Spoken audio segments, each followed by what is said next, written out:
नमस्कार, कंज्यूमर अड्डा में आपका स्वागत है। मैं हूं मनोज श्रीवास्तव और आज हम बात करने वाले हैं पुणे पोर्शे कांड की। 18 और 19 मई की दरमियानी रात, शनिवार और रविवार के बीच आईटी सेक्टर के कुछ फ्रेंड्स जो है वो पार्टी कर रहे थे और पार्टी करने के बाद लौट रहे थे। उनमें से दो लोग एक ही बाइक पे सवार हैं और जा रहे हैं। इसी बीच एक तेज़ रफ्तार की कार आती, कोई कहता है 160 की स्पीड में थी, कोई कहता है कि 200 की स्पीड में थी, और उस कार से टक्कर लगती है और ये एक लड़का और लड़की उस पर जो सवार थे उनकी वहीं पे मौत हो जाती है। कार सवार भागने की कोशिश करते हैं लेकिन लोग उन्हें पकड़ लेते हैं और पुलिस के हवाले करते हैं। तो जो कार चला रहा था वो 17 साल का एक नौजवान है। कथित रूप से अभी तक दावा यही है कि वो 17 साल का है, इसलिए वो जुवेनाइल है, यानी किशोर है। अब जो बातें निकलकर सामने आई हैं बाद में, वो सब तब हुआ जब सिर्फ 15 घंटे के बाद, मतलब शनिवार और रविवार की रात को एक्सीडेंट हुआ और रविवार दिन में उस लड़के को, 17 साल के नौजवान को बेल भी मिल गई जुवेनाइल जस्टिस कोर्ट से। कहने को जुवेनाइल जस्टिस कोर्ट से बेल मिल गई तो बड़ी हैरानी हुई, लोगों को हंगामा मचा। उसके बाद पता ये लगा कि जब उसको पुलिस स्टेशन ले जाया गया तो उसके बाद पुलिस स्टेशन में ही एक तरीके से आप कह सकते हैं कि स्पेशल ट्रीटमेंट उस नौजवान को मिली। वो खासा शराब पिया हुआ था और कई लोगों के दबाव और प्रेशर्स भी आए, जिसकी वजह से पुलिस स्टेशन में स्पेशल ट्रीटमेंट उसको मिली है। और 15 घंटे के बाद जब उसको बेल मिल गई तो बड़ी हैरानी हुई। तो धीरे धीरे मामला ये खुलासा हुआ कि एक बड़े बिल्डर का वो लड़का है और पोर्शे की कार चला रहा था। खासी महंगी कार है, कार भी रजिस्टर्ड नहीं थी और 2 जगह जाके उसने शराब पी है। 48-50 हज़ार रुपये उसने शराब पीने में उस रात को उड़ाए हैं और उसके बाद उसी नशे में उसने ये कांड किया है और उसको बेल मिल गया। अब जब पूरा खुलासा हुआ और हंगामा मचा तो उस पर तमाम लोग एक्शन में आ गए, मतलब पॉलिटिक्स भी होने लगी। तो जो अब पॉलिटिक्स का नेचर ये है कि जो लोग सत्ता में है उन पर विपक्ष वाले अटैक करते हैं और जो सत्ता पक्ष के लोग होते हैं कि कानून अपना काम करेगा खुलासा होने के बाद। लेकिन ये है क्या चीज़, इससे हमें क्या सबक मिलता है? पुणे जैसे शहर में जहाँ देश भर से लोग एस्पायर करते हैं आकर काम करेंगे, बसेंगे, वहाँ इस तरीके की घटना होती है तो सभी के लिए सोचने की बात है। इसी पर आज हम डिस्कस करेंगे। हमारे साथ जो मेहमान हैं उनसे आपका परिचय कराते हैं। जुवेनाइल जस्टिस बोर्ड की पूर्व मेंबर डॉक्टर अनुराधा सहस्त्रबुद्धे हमारे साथ हैं, सुप्रीम कोर्ट के वकील और जुवेनाइल लॉ के एक्सपर्ट आशुतोष श्रीवास्तव हमारे साथ हैं और सुप्रीम कोर्ट के वकील पवन रेले भी हमारे साथ हैं। अनुराधा जी, आपकी पहली प्रतिक्रिया, देखिए इसमें सीखने की क्या बात, समझने की क्या बात है सभी लोगों के लिए? जी, सुनाई नहीं दिया। अनुराधा जी, ये जो कांड हुआ है पुणे में और जिस तरीके से उसको बेल मिल गई तुरंत, हालांकि जब प्रेशर बना तो बहुत सारा उसमें एक्शन हो रहा है, अब बाद जी, की बात है। जी। लेकिन जो हाँ, तुरंत हुआ, जिस तरीके से हम देखते हैं कि एक अमीर ताकतवर इंसान का नाबालिग बच्चा, उसको वो छोड़ देता है गाड़ी लेकर, शराब पीकर वो एक्सीडेंट करता है, 15 घंटे के बाद जी, वो छूट जाता है। तो हाँ। तमाम लोगों के लिए इसमें देखने, समझने और सीखने की क्या बात है? तो हाँ, ये आजकल बहुत बढ़ गया है। एक तो उम्र का तकाज़ा है कि बहुत आक्रामकता होती है बच्चों में हम्म। और उसको अगर सही आदर्श नहीं मिले, अगर पेरेंट्स भी इस तरह का मनोरंजन का आइडियाज़ रखते हैं और बच्चे को स्वतंत्रता के नाम पे बहुत छूट दी जाती है, तो इस तरह से घटना घटती है और इनको मालूम है कि ये मनी पावर और जो दूसरी पावर्स का यूज़ हमें यहाँ दिखाई दिया और इसमें ये भी है कि हमारे जो पूरा लीगल सिस्टम है उसमें इतने लक्यूने हैं कि पुलिस स्टेशन से लेके जुवेनाइल जस्टिस बोर्ड में आने तक बहुत सारी चीजें बदल सकती है, हो सकती है। बहुत एपैथी है ये रजिस्टर करने में और इसके कारण एक प्रकार का बढ़ावा मिल जाता है इन चीजों को। जी अनुराधा जी, मेरा दूसरा सवाल ये है कि इस पूरे मामले में सबसे बड़ा जो सवाल सबसे पहले जहां से उठा वो जुवेनाइल जस्टिस बोर्ड को लेकर है।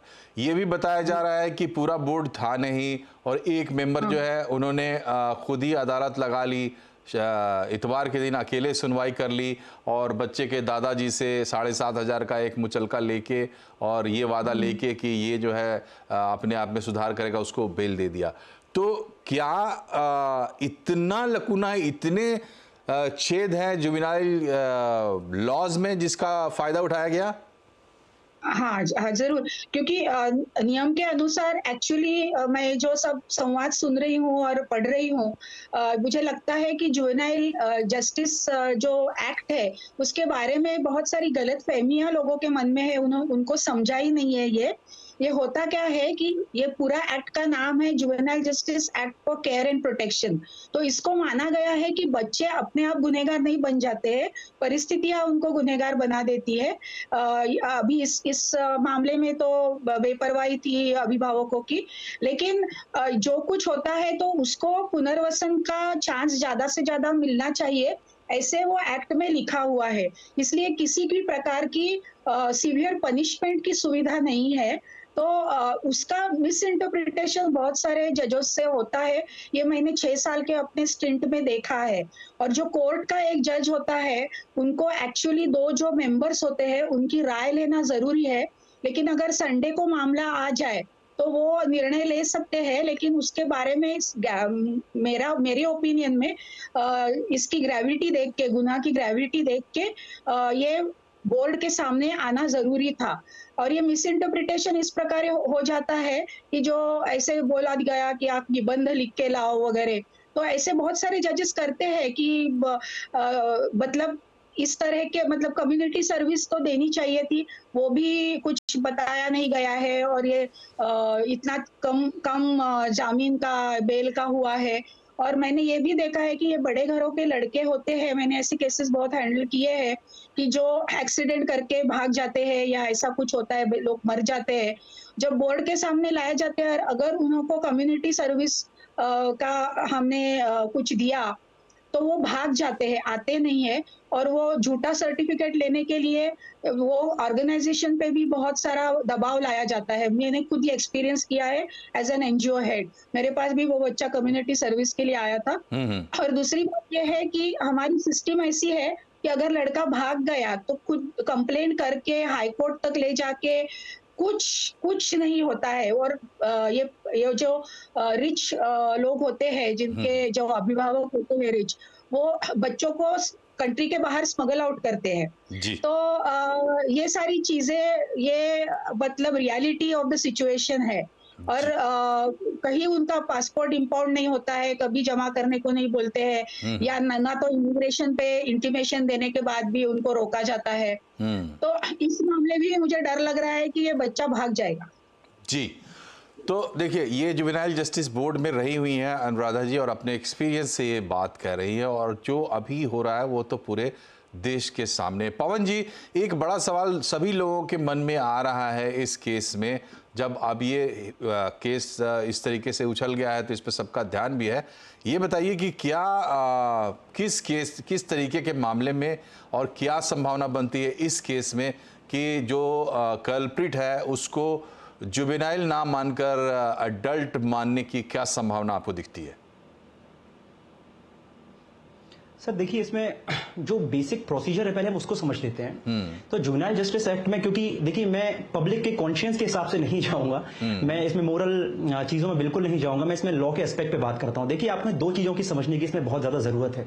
पहला कि जो ऑफेंसेस पुलिस ने इसमें लगाए हैं वो क्या है, तो क्योंकि मैंने FIR की कॉपी निकलवाई है, और जो इसमें ऑफेंसेस हैं आप देखेंगे तो सारे के सारे ऑफेंसेस बेलेबल ऑफेंसेस हैं। जैसे इसमें सेक्शन 304A है ना, सेक्शन 279 है, 337 है, 338 है, 427 है इंडियन पिनल कोड का, और 3 और ऑफेंसेस इसमें लगाए गए हैं जो महाराष्ट्र मोटर व्हीकल रूल्स के हैं। तो पहली चीज तो हमें ये समझने की जरूरत है कि ये जो ऑफेंस कमिट हुआ है पुलिस की FIR से, अगर हम इसको प्राइमा फेशियल ट्रू माने, तो ये नॉन बेलेबल ऑफेंस नहीं है, ये सारे के सारे ऑफेंसेस बेलेबल ऑफेंसेस हैं। अब इसकी प्रोसीजर क्या होती है सर? जैसे सेक्शन 10 के हिसाब से जैसे ही पुलिस एप्रीहेंड करती है किसी भी जुवेनाइल को इन कॉन्फ्लिक्ट विद लॉ, जो कि वो ऑफेंस कमिट करते हैं, उसके बाद में उनको स्पेशल ऑफिसर के पास में दिया जाता है, और विद इन 24 आवर उस जुवेनाइल को प्रोड्यूस किया जाता है जो जुवेनाइल जस्टिस बोर्ड होता है उसके पास में। अब जुवेनाइल जस्टिस बोर्ड जो होता है उसमें मेट्रोपॉलिटन मैजिस्ट्रेट जिनके पास 3 साल का एक्सपीरियंस है वो होते हैं, और अगर मेट्रोपॉलिटन एरिया नहीं है तो वो जो जुडिशियल मैजिस्ट्रेट फर्स्ट क्लास होते हैं वो उसमें होते हैं। और उसके बाद में फिर हम बेल की कंडीशन पे आते हैं। तो मैं पहले तो एक पॉइंट क्लियर करूंगा कि अभी जो भी जुवेनाइल है उसको छोड़ा नहीं गया है, अभी केवल बेल पे रिलीज किया गया है। और उसका रीजन ये होता है, सेक्शन 12 में दिया गया है ऑफ जुवेनाइल जस्टिस एक्ट 2015 में, जो कि बात करता है कि अगर उनको प्रोड्यूस किया जाएगा जुवेनाइल को जुवेनाइल जस्टिस बोर्ड में, तो उनको बेलेबल ऑफेंस हो या नॉन बेलेबल ऑफेंस हो, not standing anything given in CrPC, उनको बेल देना पड़ेगा।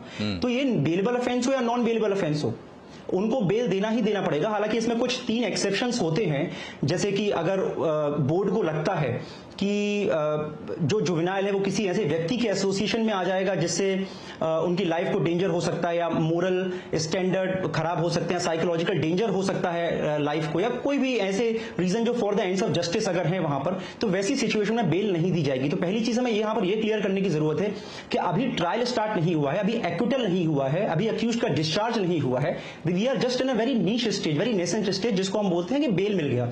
दूसरी चीज हमें यह देखनी, आपने एक बहुत अच्छा क्वेश्चन पूछा कि किन अपराधों में जुवेनाइल को एज एन एडल्ट ट्रीट किया जाना चाहिए। देखिए, उसके लिए भी हमें लॉ को यह समझना जरूरी है, जो सेक्शन 15 में दिया हुआ है तो उसकी कुछ कंडीशंस होती हैं।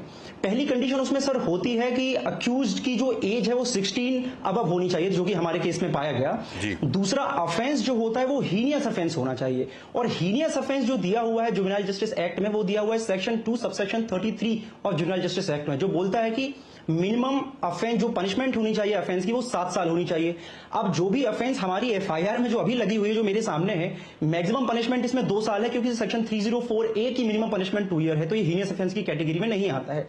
और उसके बाद में और भी ऐसी बहुत सारी कंडीशंस होती हैं, जैसे मैं आपको बताऊं कि जो जुवेनाइल जस्टिस बोर्ड होता है वो ये समझता है, वो असेसमेंट करता है इसके बाद में, जब ये 2 कंडीशन फुलफिल होती हैं कि वो 16 साल से ज्यादा है और हीनियस ऑफेंस है, उसके बाद में असेसमेंट होती है with regard to his mental and physical capacity to commit that crime, कि क्या जो जुवेनाइल था वो सच में काबिल था ये क्राइम करने के, और दूसरा क्या वो कॉन्सिक्वेंसेस समझता था। जब ये सारी इंक्वायरी हो जाएगी उसके बाद में, अब इसमें करीबन मेरे ख्याल से 3 महीने तक का टाइम होता है इंक्वायरी कंडक्ट करने का, और जब ये इंक्वायरी हो जाती है तब उस सिचुएशन में trial as an adult consider किया जाता है, जो कि बहुत बाद की स्टेज है, अभी तो बहुत ही स्टार्टिंग स्टेज में ये पड़ा हुआ है क्राइम। तो पहली बात हमें ये क्लियर करने की जरूरत है कि ये नॉन बेलेबल ऑफेंस नहीं था, ये सारे के सारे ऑफेंसेस बेलेबल ऑफेंस थे। तो अगर ये कोर्ट में भी होता तो भी इसमें इनकी बेल हो जानी थी। तो ठीक है पवन जी, एक और बात, बिल्कुल छोटा सा जवाब आपसे चाहेंगे। तो आपके हिसाब से इसमें गैर इरादतन हत्या जैसा कोई मामला है नहीं है एफआईआर में? सर देखिए, क्योंकि सर ये मैटर सब जुडिस है, और ये सारे के सारे पॉइंट्स जब इसमें चार्जेस फ्रेम होंगे तब ये पॉइंट आर्ग्यूमेंट्स किए जा सकते हैं कि चार्जेस को बढ़ाने की जरूरत है। क्योंकि कई बार सर ऐसा होता है कि जब एक्सीडेंट होता है तो पुलिस की डिस्क्रिशन होती है, इनको हम एग्जीक्यूटिव फंक्शंस बोलते हैं, और ये पुलिस की डिस्क्रिशन होती है कि वो किस मामले में एफआईआर करती है। हो सकता है पुलिस इसमें सेक्शन 302 भी रजिस्टर कर सकती थी, जिसको हम सेक्शन 300 क्लॉज 4 की कैटेगरी में ला सकते थे कि और क्योंकि मुझे जहां तक पता है कि पोर्शे में नंबर प्लेट भी नहीं थी, और पीछे से कार को मोटरसाइकिल थी, बाइक को, उसको पीछे से मारा गया था। तो कई बार ऐसे केसेस में पुलिस सेक्शन 300 क्लॉज 4 को भी ले आती है, तो वो मर्डर बन जाता है वहां पर। बट ये अभी पुलिस ने इसमें मर्डर का चार्ज नहीं लगाया है, क्योंकि 2 साल तक की सजा का प्रावधान लगाया है। तो इसमें कोर्ट की कहीं से भी मैं कोई गलती नहीं देखता हूं, जुवेनाइल जस्टिस बोर्ड की भी मैं कहीं से कोई गलती नहीं देखता हूं कि ये बेलेबल ऑफेंस है, तो ये कोर्ट में भी होता तो इसमें बेल दी जाती। जी। तो इमीडिएट जस्टिस देने का काम होता है पुलिस का। पुलिस कोई डंडाधारी गार्ड्स नहीं है, हमारे जस्टिस सिस्टम का हिस्सा है, और जस्टिस शुरू होता है पुलिस स्टेशन से। तो पुलिस स्टेशन का कारनामा, वकील साहब की बातों को अगर आप इंटरप्रेट करेंगे तो आपको समझ में आएगा। आशुतोष जी, ये पूरा एक जो स्पिरिट ऑफ लॉ है अबाउट जुवेनाइल, वो भी एक क्वेश्चन के घेरे में आता है। क्योंकि ठीक है, आप सोचते हैं कि अगर छोटा बच्चा है या जो जुवेनाइल है उसको आप उस तरीके से ट्रीट नहीं करना चाहते, बिल्कुल फेयर एनफ, लेकिन जब ऐसे वाकये होते हैं तब जरूर ये सवाल आता है कि कुछ एक्सेप्शंस होते हैं जिनमें बहुत सख्ती से निपटा जाना चाहिए, तभी नजीर बनेगी। ये सवाल वाकई बनता है जुवेनाइल कानून पे? जी देखिए, पहले तो मैं ये जरूर बताऊं कि एक दुखद घटना है, और इसमें जो 2 आईटी के जो यंग प्रोफेशनल्स जो थे उनकी डेथ हो गई। ये सब जानते हैं, पूरा देश इस बात को समझ रहा है। लेकिन इसके साथ जो है हमें कानून को समझना बहुत ज़रूरी है। अब जैसे हम जुवेनाइल जस्टिस एक्ट की बात कर रहे हैं, तो अगर जैसे मेरे दोस्त ने बताया जो एफआईआर की बात की जो है सेक्शन 304A था जो बिलेबल ऑफेंस था, ये बिल्कुल सही बात है कि जब एफआईआर रजिस्टर हुआ था तो इसमें सेक्शन 304A लगाया गया था, जिसका मतलब होता है कि अगर किसी की डेथ नेग्लिजेंस से होती है तो ये सेक्शन लगाया जाता है और इसमें मैक्सिमम पनिशमेंट 2 साल का है और ये जो है बिलेबल ऑफेंस है। और सेक्शन 12 अगर हम देखें जुवेनाइल जस्टिस एक्ट का, तो उसमें जो है ऐसे मामलों में जो कि 7 साल के नीचे की जहां पे सजा है तो जुवेनाइल को उसमें बेल देना ही देना है, या कोई और भी अगर होता तो 304A में जो है उसको, ये चूंकि बेलेबल ऑफेंस है तो बेल देना ही था, कोर्ट ने दिया। लेकिन बाद में जो है कुछ एडिशनल जो है सेक्शंस लगाए गए एफआईआर में और इसको जो है 304 में कन्वर्ट किया गया, जो कि जो है हम जानते हैं कि कल्पेबल होमिसाइड है, यानी कि इंटेंशनल किसी की हत्या करना। और ये चूंकि अभी मामला सब जुडाइज है, ये कोर्ट इसको देखेगा कि क्या ऐसा इंटेंशन जो है दिखता था, जो कि बहुत डिफिकल्ट लगता है ऐसे सिचुएशन में पूरे मामले को समझने के बाद। दूसरी बात कि एक तरफ अगर आप कहते हैं कि आप उस लड़के को एडल्ट की तरह जो है आप ट्राई करना चाहते हैं और साथ में जो है आपने जो एडिशनल सेक्शंस है जैसे सेक्शन 75 जिसके अंडर जो है आपने उसके फादर को भी अरेस्ट कर लिया, तो जो फादर है उसका रोल जो था वो होगा ही नहीं। अगर वो एडल्ट अगर आप उसको ट्रीट करते हैं तो यानी कि वो हर तरीके से स्वतंत्र आप उसको मानना पड़ेगा उसके अपने डिसीजंस लेने के लिए। तो सेक्शन 75 जो है वो कहता है कि जो भी बच्चा अगर किसी के कंट्रोल में है और वो व्यक्ति जो है उसके साथ गलत व्यवहार करता है, गलत चीजों के लिए उसको जो है प्रोत्साहित करता है या उसका प्रॉपर केयर नहीं करता है, तो ऐसे मामलों में जो है 3 साल का सजा उसको दिया जा सकता है और ये नॉन बेलेबल ऑफेंस होगा। तो अब ये दोनों बातें एक साथ नहीं हो सकती, क्योंकि एक तरफ आप कह रहे हैं कि उसको एडल्ट की तरह ट्रीट करो, तो जब आप एडल्ट की तरह ट्रीट करेंगे तो पेरेंट का रोल जो है ना के बराबर हो जाता है, क्योंकि वो एडल्ट है तो उसका पेरेंट का कोई रोल नहीं आता। लेकिन इस केस में अगर हम देखें तो सेक्शन 75 के तहत जो है फादर को भी अरेस्ट किया गया है और उनको भी प्रोसिक्यूट किया जा रहा है। एक बात। दूसरी बात कि आपने जो सेक्शन 77 भी जो लगाया हुआ है, जो पुलिस ने लगाया है जुवेनाइल जस्टिस एक्ट का, जिसके हिसाब से अगर कोई भी बार पब या कोई भी पर्सन अगर किसी को लिकर देता है किसी बच्चे को जो 18 साल के नीचे की उम्र का है, तो उसको 7 साल तक की सजा है। तो अब अगर आप इस केस में भी अगर हम देखें कि अगर उसको एडल्ट अगर ट्रीट किया जाता है तो फिर इसके ऊपर भी केस नहीं बनता है। ठीक बात है, आप जो कह रहे हैं आप एक ही ऑफेंस के लिए आप इतने सारे लोगों को आप एक्यूज नहीं कर सकते। जी बिल्कुल, आप जो बात कह रहे हैं वो बिल्कुल साफ है। बात ये है कि अगर आप उसे जुवेनाइल ट्रीट कर रहे हैं, जो कि अभी आप कर रहे हैं,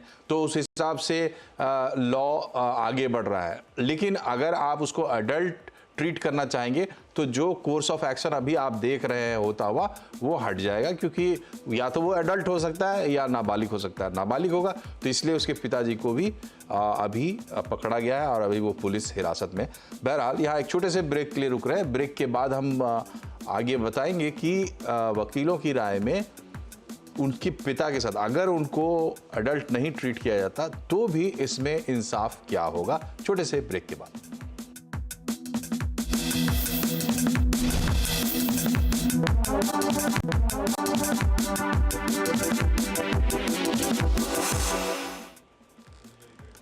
ब्रेक के बाद एक बार फिर से आपका स्वागत है। आज हम बात कर रहे हैं पुणे पोर्शे कांड और उससे क्या बातें हैं जिन पर हमें ध्यान देना चाहिए आम नागरिक को, ताकि एक बेहतर समाज हम बना पाएं और इस तरह के क्राइम्स ना हो।